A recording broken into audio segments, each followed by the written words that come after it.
Hello and welcome to the latest episode of our Claret and Blue podcast. We're joined by a special guest today, Ivan McDouall. Now, Ivan come in to chat about one of my favourite topics, the mid-90s glory years of Aston Villa. I'll give you a plug first of all, Ivan. So this is Ivan's book. You want to tell me where it's available, Ivan? Is it the usual all good stockists? Yeah, all good retailers online and face to face. So yeah, anywhere you'd usually pick up a book. So this is Only the Real Thing, Aston Villa and the Coca Cup, 1993 to 1996. I don't know, Ivan, but I presume you had a fringe back then as well? Or yeah, a full head of hair. It was the Halison days. That's it. So it shows the passage of time. But I think you referenced it in the book that, you know, back then we kind of thought that Aston Villa win trophies every couple of years. You know, I think we were both teenagers back then. Yeah. 94 against the odds, beat Man United. 96 blow away Leeds United. It was the changing face of football at the time. So why didn't Villa build on it, I suppose, is the big question. Yeah, and it is, you know, sitting here 30 odd years on, and you do wonder, don't you? And I think it was that period, 'cause, you know, having finished second in the league in 92, 93, then win that first League Cup, then the second another, you know, the season on. I think it was, we just believed that it was the start of something. And actually, you're quoted in the book, Matt, as you described it. Yeah, you are. You described it as 94 as our Rotterdam. Oh, I did indeed, yeah. Which I think is a really good, expression of how important it was, but also then how important we thought it would be. Yeah. And, you know, the idea that we'd be stood in Wembley in 96 and be thinking, right, you know, this is the beginning of something. Yeah. And instead we're sat here 31 years on thinking, we haven't won another major trophy. So I think there are quite a few lessons to kind of learn from it. And that idea that success doesn't always immediately follow success. Yeah. And I think the stability maybe around the club was still a little bit at odds, even over the period we won it. You know, the change from Atkinson to Brian Little. Yeah. Then obviously Little walking away, John Gregory coming in, which was a bit of a kind of curveball appointment afterwards. And I think we just seemed to lack a bit of stability both off the field and on the pitch in order to really build on that. And although Gregory had quite a good start, we just couldn't sustain that. And I think that's a lesson maybe looking at the present day about the importance of the stability we've got at the moment. I suppose if you look at 96 as well, not only did we lift the Coca-Cola Cup that year, got to the semi-finals of the FA Cup before being Robbie Fowlered. That tended to be the case, didn't he, back then? I think did we cling on to finish fourth? Yeah, just about as well. Yeah. So you know, if you look at that in today's money, you know, I suppose that's the kind of level that we're competing in again, just without having something shiny with Claret and Blue ribbons to almost seal it with something tangible. Yeah, and I think it's that idea, that tangibility, isn't it, I guess, of a cup. Because 95, 96, you know, it is, like you say, today's, but I guess fourth didn't mean as much then, but, you know, it was still, to finish fourth, semi-final, as you say, which was obviously really disappointing at Old Trafford, but then to win was just a great season. I think there was so much expectation following that, and although we finished fifth the following year, I think there was just that, he clearly wasn't completely happy with what was happening. Possibly, a bit of a lack of transfer activity. So then, fast forward another year, and again, you've got that kind of idea of Gregory coming in, really good UEFA Cup memories, losing on away goals to Atletico Madrid at Villa Park. But it was, again, it's that idea of, how you make that step to make it and to consolidate something. Which, again, without kind of keep bringing it back to the present day, is that, confirmed 3 years in Europe is a really, really good point of stability, isn't it? Just maybe need that tangible, like you say, trophy with Claret and Blue ribbons on. I mean, it's quite a good concept for a book, really, because it'll never go out of date, will it? Till Villa win a trophy, that's the record of it. So, what did you think? Did you think, obviously, the book's been published in the last couple of months, and then we've, flirted with it again, I suppose, in the FA Cup. Did that soften the blow of us stinking out Wembley at all, or not? Yeah, possibly not. I mean, Wembley was. Wembley was a great day. It was my son's first visit to Wembley as a Villa fan. So it meant something. But hugely disappointing. It did make me think about the book because again, my son is the age now that I was in '94, and like what. Although it was the semi-final that we went out at, the idea of winning a trophy for him would just be that moment, of that you hang everything off, I think, as a Villa fan. The prologue, I guess, of the book is about a choice, a choice between winning a trophy or finishing fourth, which when I was writing it was at the time when, and you guys included, kind of talked about this idea of either winning the Conference League or finishing Champions League. And I was very much at that stage in the camp of, I want to win the Conference League so we can have, photos of the trophy and, a Birmingham Mail special coming out with all the pictures. But obviously it happened the other way. And I think, reflecting again this season with Wembley and kind of the lack of trophy again, it started to make me think a little bit more about actually whether I'd still agree with that choice of a trophy or not, because success doesn't necessarily breed success. As I said earlier, like '94, we won and then won again, but '96 was not a prelude to more success. Yeah. So actually, maybe there's a case now of being a bit careful what we wish for, because actually maybe winning a trophy isn't what is going to consolidate and build us to where Unai wants us to be, I guess. Yeah, not for me. I think we tried to process years after years of disappointment. But I do think it's become a really interesting debate, that one, because we've got Dan sitting off camera.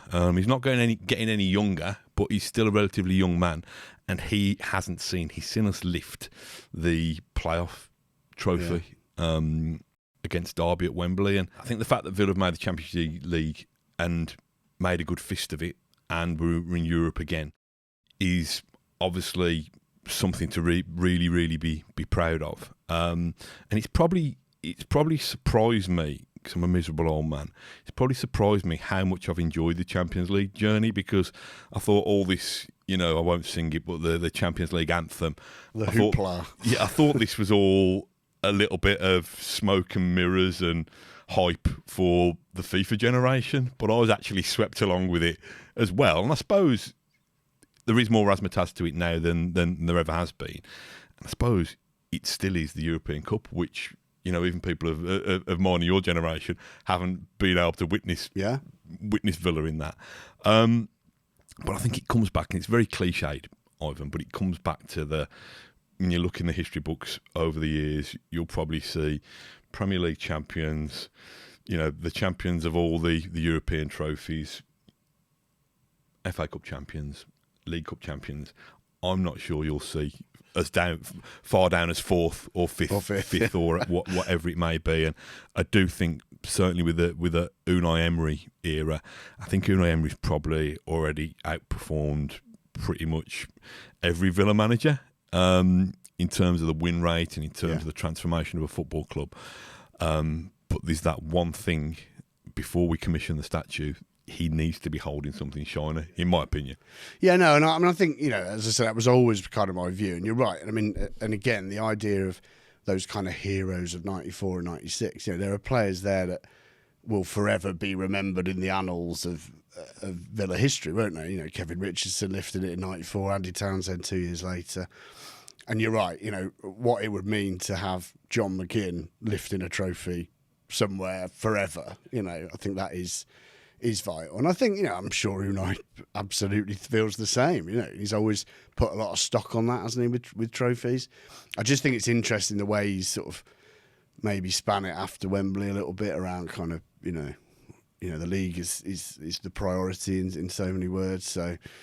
But yeah, it would just be wonderful, and wonderful for a new generation of Villa fans to feel what it's like to win a trophy. We saw what it meant to Newcastle after all that time recently. So you said about your son, his first trip to Wembley with Villa. How often do you bore him with what happened in the mid-90s? Well, now there's a book about it pretty much all the time. He was quite excited at first when the book came out. Although he's not read it. He keeps saying to me, I will read it, Dad, I will read it. But he was quite pleased. It's like there's a dedication to him in the front. But I do, because it's what is so important to me in my kind of span of Villa history. And there's always that natural point of comparison, I think, to what you lived through as like a teenager when you're kind of really growing that sense of being a Villa fan. But he has kind of, fair play to him. He does accept a lot of it, although he still says, we sat on FIFA or something, and say, I'm going to do a Villa past and present, Dad. Give me some players, and I'll be like, Paul McGrath. He's not in FIFA. So it's hard, isn't it? Not to, it's hard not to just fall into that really nostalgic trap a lot of the time. Although having written a book about it, I guess I've well and truly fallen into that trap. Well, it's the best place to exist. The music, the films, the cost of a pint. Actually, I was going to ask you. Don't expect you to know the answer, but I googled it just because that's the way I am. Do you know it was number one in 1994 when we won it, and in 1996 when we won it? Oh, I don't. I have no idea. Go on, it's very, very different. I won't. Do you remember Dupe? Dupe, yeah. As Dan knows, it's just an excuse for me to sing on a wonderful rendition. So that was 94. 96 was a bit cooler, I thought. It was Prodigy, Firestarter. Oh, okay. In 1996, which is ironic that it didn't really start. It definitely didn't start. Wasn't the catalyst at all, was it? You've referenced the two captains in Kevin Richardson and Andy Townsend.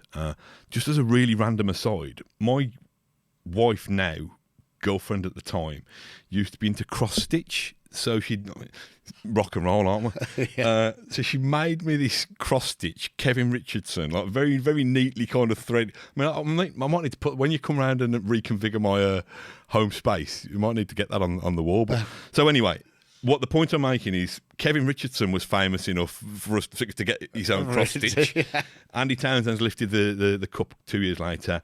We've obviously got Savo, I should know this, Savo, Tales and Dwight York scoring the goals in 96, and then we've got Dalian and Dino in 94. But, 6 players don't make 2 cup-winning squads, do they? So I know the book touches upon, and you very kindly did a piece for us on Birmingham Live as well, touches upon some of the ones who probably contributed around the edges and may not get the kind of acclaim that the others get. So who fits into that category, Ivan? Yeah, there's a number. I mean, so it was huge overhaul of the 2 squads between 94 and 96 as well. It was only Bosnich, Townsend and McGrath that started both finals. But yeah, I think for kind of forgotten heroes, I mean, the one that stands out in 94 for me is Neil Cox. Yeah. Who I actually always really rated as a player, and I'm a great servant to Villa because was asked to play all over the place, including in goal when he took over from Nigel Spink in a game against Southampton. But he was really crucial in that season and across the campaign of the League Cup, because he'd cover for Earl Barrett at right back, Steve Staunton at left back. Staunton was injured for quite a spell sort of around the quarterfinals. And he just always did a really solid job. And I think, he'd been at Villa a couple of years, and Graham Taylor had actually brought him in, and he'd kind of always been on the fringes, but that season really did make an impact. And I think it's easy, like you say, in 94 to focus on, Dino and Dalian, God rest his soul, that, are no longer with us. But actually someone like Neil Cox, who even in the final came on and did a really good job at just shutting it down at a point where it was still 2-1, before Saunders scored the last one. So I think for 94, it would be Neil Cox, I think. And, great guy. Saw him at a couple of events recently and talks very fondly of his time at Villa. I think for 96, it's kind of harder in a sense because Little had such a... It was set, wasn't it? Yeah. He very rarely changed it. Even in games, even in the early games of the campaign where we played Stockport and teams like that, he didn't. He kept his side. He obviously put a lot of stock in that. But there's a couple of names. I mean, Ricardo Skimica would be one, who again, bit similar to Cox, probably didn't play as much, but again could cover lots of positions, which he did. And I think obviously Paul McGrath was kind of suffering a little bit with fitness at that point, so didn't play as much perhaps as the other players. And again, if Skimica needed to come in, I think as well Tommy Johnson, although he's not forgotten in the same way, but maybe his contribution over that campaign, because he didn't start in the final, because Ian Taylor started it ahead of him. I think he was someone that his quarter-final goal at Villa Park against Wolves, 1-0 win was obviously really important in getting us to the semi-final. And again, someone that just really seemed to buy into Little's ideas. And I always remember when Taylor scored at Wembley, the first person he went to on the sidelines was Tommy Johnson, who was ecstatic at the goal. And I think that, so maybe not forgotten in the same way, but kind of maybe underappreciated. Yeah, I think the Tommy Johnson one's interesting. We weren't able to get him on the podcast. It was done by a video call rather than face-to-face. But it must be really, really hard to... We've all got egos to a certain degree, but to actually enjoy it or to, present himself in that way when he must have been gutted to have not been involved, even to have got on the pitch for a couple of minutes. But I remember pictures of him having a claret and blue wig, dancing on that's right, dancing on the touchline and stuff like that, and such a lovely individual. And he was so close to Brian as well, probably because of the northeast thing. Sure. It must have been really tough for Brian, Yeah. It's interesting speaking to some of the players, who obviously distance now between their careers, and how Brian was almost like a kind of almost like a head teacher in a way, and never really always had his kind of game face on. Yet when they go and play golf with him now, they realise what a lovely, warm, funny guy he is. So it's interesting the contrast between the two managers as well. Obviously, Big Ron, take the mic, belt out New York, or Dwight York. Tell gags, real sparkling with charisma.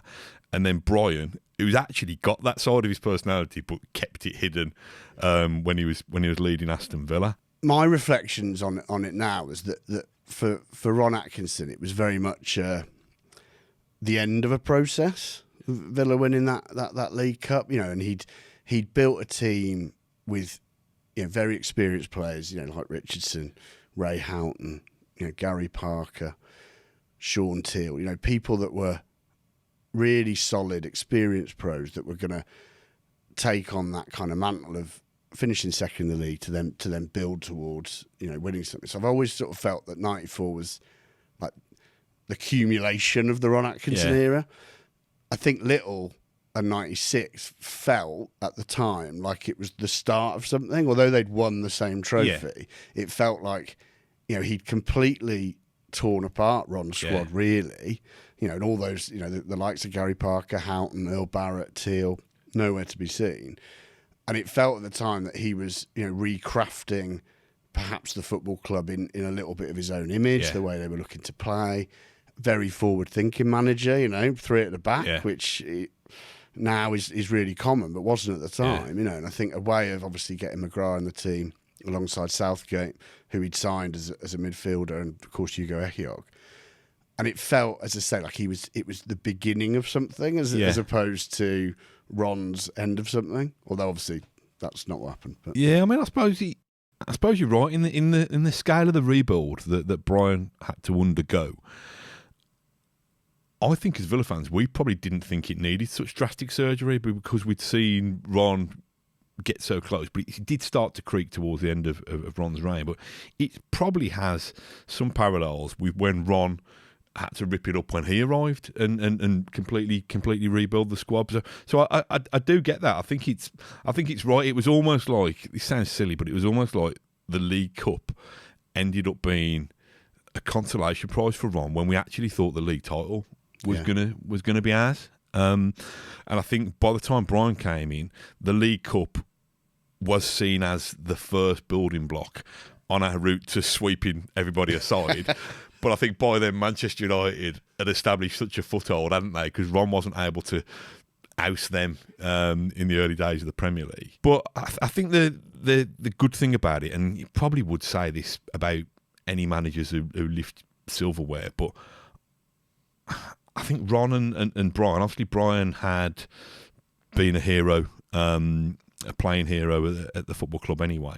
Ron, I think, had got a little bit of Villa in him from when he was a schoolboy, when he was a boy.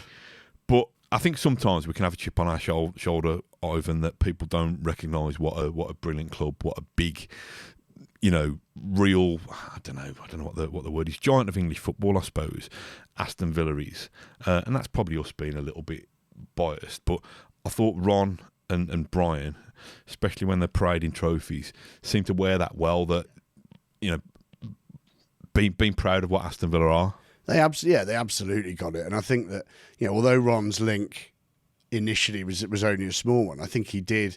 Although him growing up, I mean, he very famously before the '94 final took the team to train at Bourneville. Yeah, that's right. Yeah. Which is what the FA Cup winning team had done in '57. So he knew his history, and I think he knew how to try and tap into that. And I think he obviously did it with a lot of humour as well, didn't it? And he kind of owned that idea that he was in charge of a big club. He was a big personality. And I think Little, obviously, had won the League Cup himself. I think the first manager to do it as a manager and as a player at that time. But I think people have done it since. But again, he understood the importance of success, however we quantify that and what it means. And I think you're right, and it sounds a bit like we're looking at it through Claret blue lenses, doesn't it? But we Villa are a real historic club, and and I talk to a lot of fans of other clubs who absolutely acknowledge and recognise that. I was talking to a Liverpool fan, sort of similar age to us recently, and he had great memories of games, most of which Liverpool won, admittedly, but in the '80s, and under Taylor when they beat us at Villa Park 2-0. And he was, he said he just loves coming to Villa Park and that history, and and people still say that now, and I think that's an important thing to remember. And I think Unai gets that as well. Mentioning Liverpool there, obviously the '90s wasn't just a time of us winning the League Cup twice.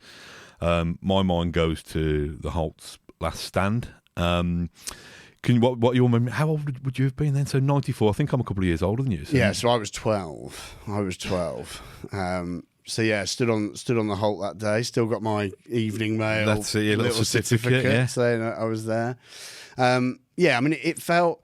I mean, I didn't generally stand in the Holt as a child. We used to sit in the old Whitton Lane, what is now the Doug Ellis, when it was just a single tier.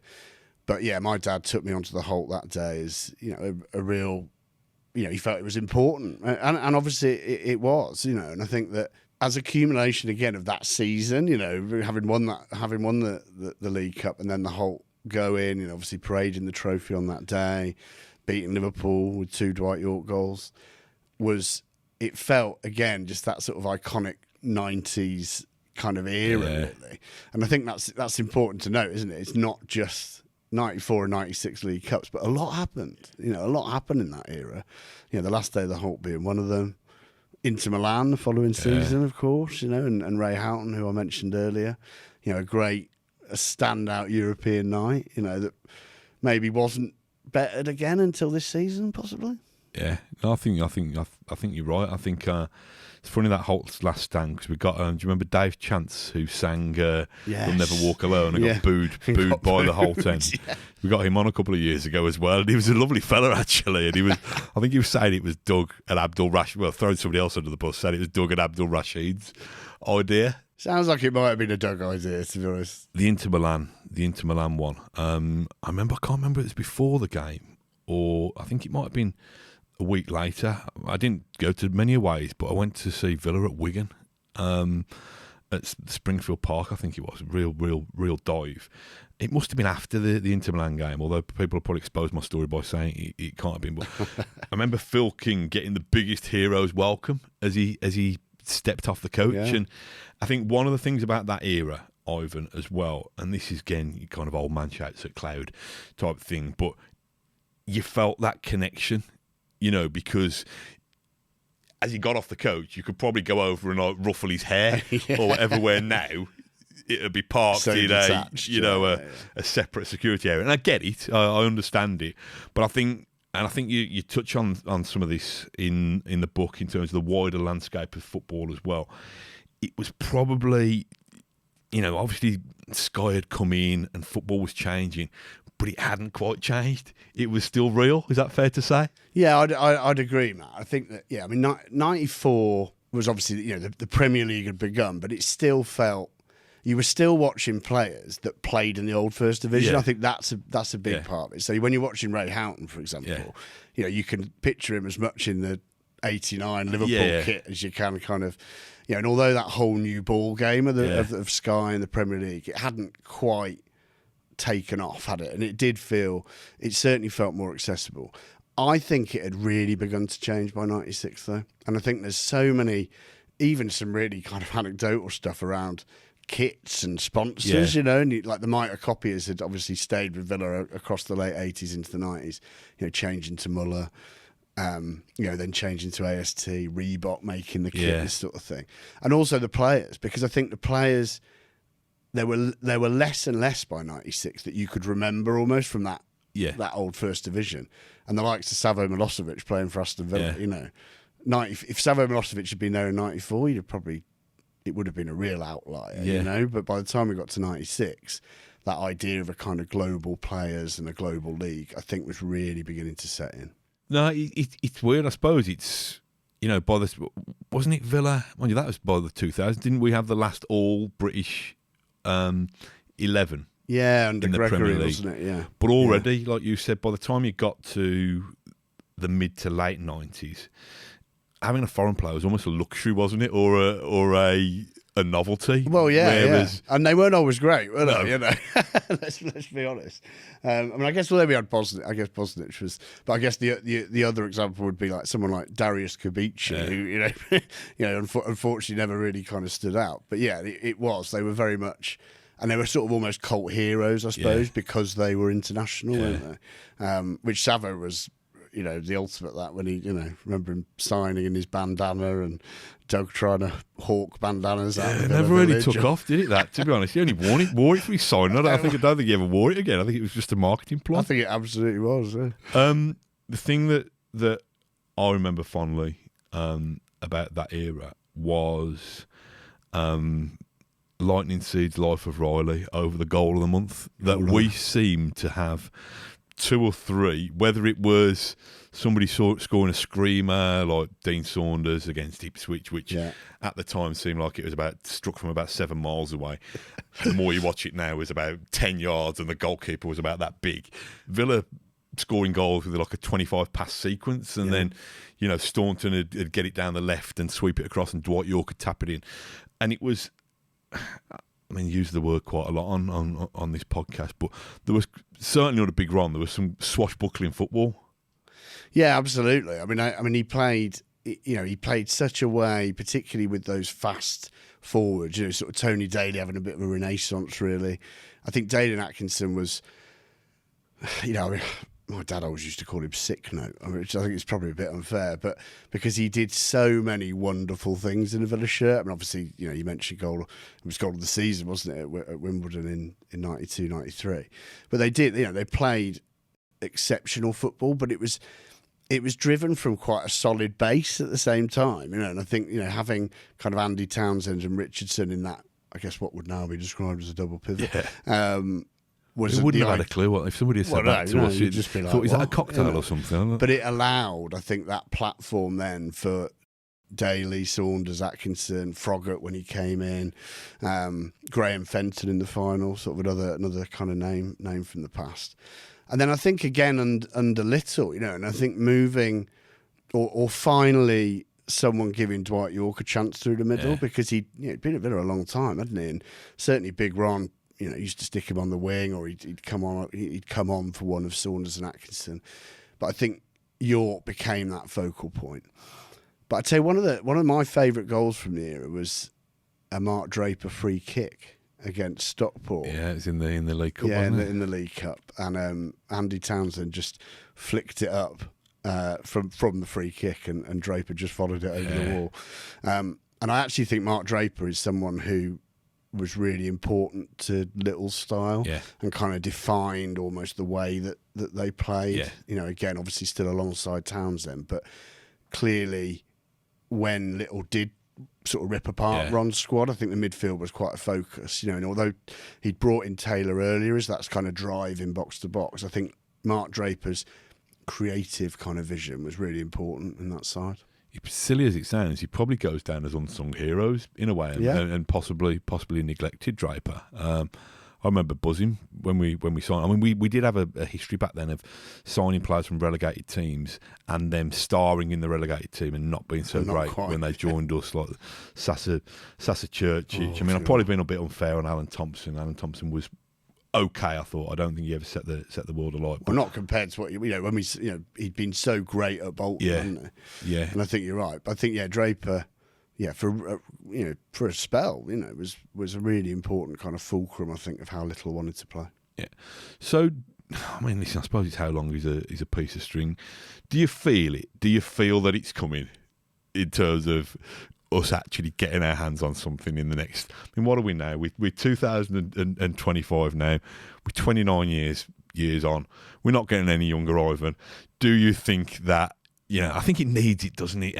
The Emery regime needs it. It does, as we've said, and it does feel like it's coming. Just in the terms of kind of how Unai seems to be approaching everything, and the fact that everything seems to matter, if that makes sense. In that, I think in the past we've often been driven by a kind of priority of maybe we need to stay in the league, or maybe we need to try and get in Europe and things like that. Whereas I think this season it's felt like every competition, well, I'm neatly excluding the League Cup from this, every competition has felt important. And I think that the FA Cup run, I think, will stand Villa in really good stead, because it's reminded maybe the club and supporters of the importance of that, because we hadn't always taken it that seriously before this season. And I think for me, actually, that grew out of that 150th anniversary match, which I know there was a lot of debate around, but actually was a really important starting point for that FA Cup run, and I think meant that it was a packed Villa Park, it was a big night sort of thing that then drove that on.